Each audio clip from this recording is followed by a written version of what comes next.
Assalamualaikum warahmatullahi wabarakatuh. Hai teman-teman, perkenalkan nama saya Zahra Tahira Suwardi. Saya adalah mahasiswi S1 Farmasi Universitas Mega Rizky Makassar. Nah, di video kali ini dibuat untuk memenuhi salah satu tugas mata kuliah saya, yaitu wawasan ilmu farmasi. Video kali ini saya ingin berbagi ilmu kepada teman-teman mengenai sediaan farmasi, meliputi obat, bahan obat, obat tradisional, dan kosmetik. Pertama, yaitu pengertian obat dan bahan obat. Obat adalah semua bahan tunggal atau campuran yang digunakan oleh semua makhluk untuk bagian dalam maupun bagian luar, guna mencegah, meringankan, maupun menyembuhkan penyakit. Adapun bahan obat adalah bahan baik yang berkhasiat maupun tidak berkhasiat yang digunakan dalam pengolahan obat dengan standar dan mutu sebagai bahan baku farmasi. Yaitu penggolongan obat berdasarkan penandanya pada kemasan. Ada 5, yaitu obat bebas terbatas, obat keras, obat narkotik, dan obat psikotropik. Obat bebas adalah obat tanpa peringatan yang dapat diperoleh tanpa resep dokter.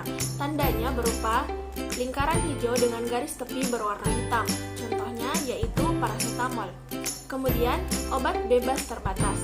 Obat bebas terbatas adalah obat yang termasuk dalam obat keras, namun dalam jumlah tertentu masih dapat dijual di apotik dan dapat dibeli tanpa resep dokter.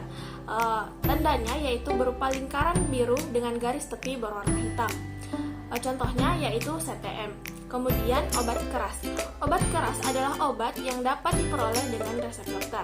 Ciri-cirinya adalah bertanda lingkaran bulat merah dengan garis tepi berwarna hitam dengan huruf K di tengah yang menyentuh garis tepi. Contohnya yaitu antibiotik. Selanjutnya, obat narkotik.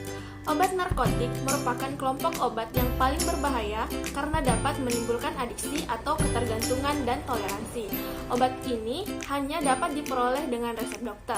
Dalam kemasannya, narkotik ditandai dengan lingkaran merah dengan dasar putih yang di dalamnya ada gambar palang medali berwarna merah. Contohnya yaitu kodein.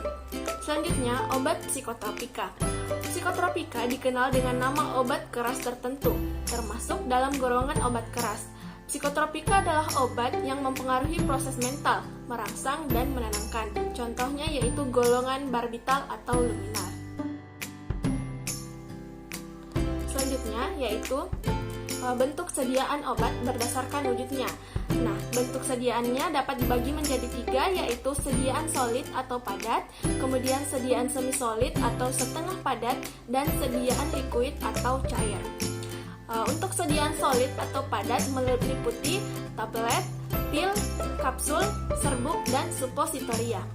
Tablet adalah sediaan padat dibuat dengan cara keempat cetak berbentuk rata atau cembuk ngangkap, umumnya bulat, mengandung satu jenis atau lebih dengan atau tanpa zat tambahan.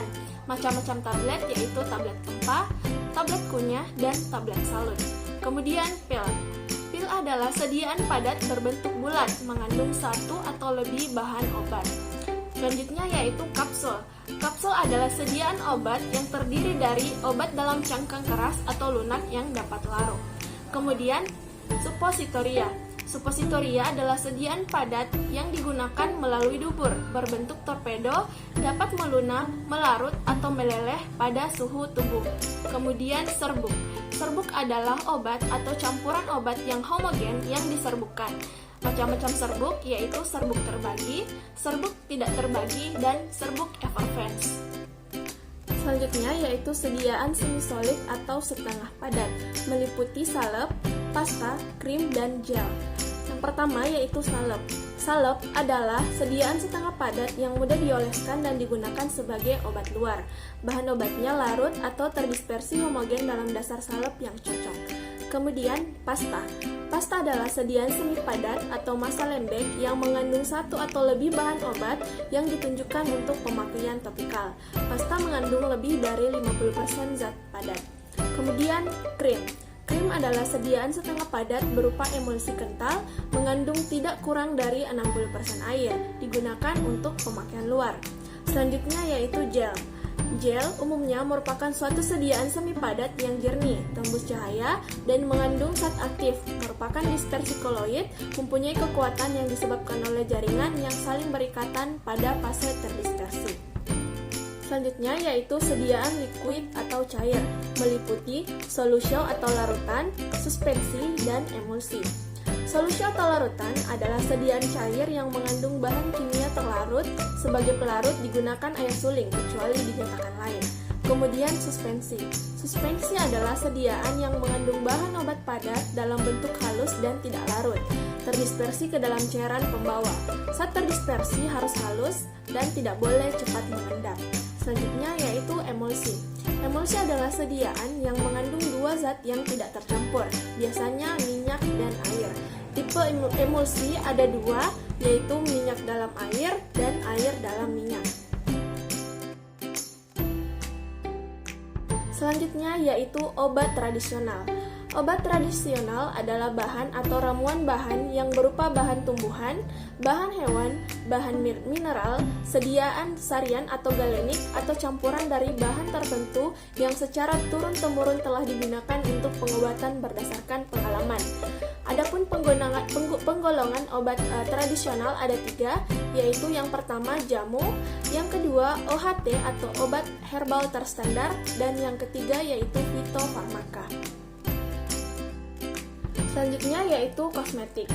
Kosmetik adalah bahan atau sediaan yang dimaksudkan untuk digunakan pada bagian luar tubuh manusia, seperti epidermis, rambut, kuku, bibir, dan organ genital bagian luar, atau pada gigi dan mukosa, yang berfungsi untuk membersihkan, mewangikan, mengubah penampilan, memperbaiki bau badan, atau memelihara tubuh pada kondisi baik.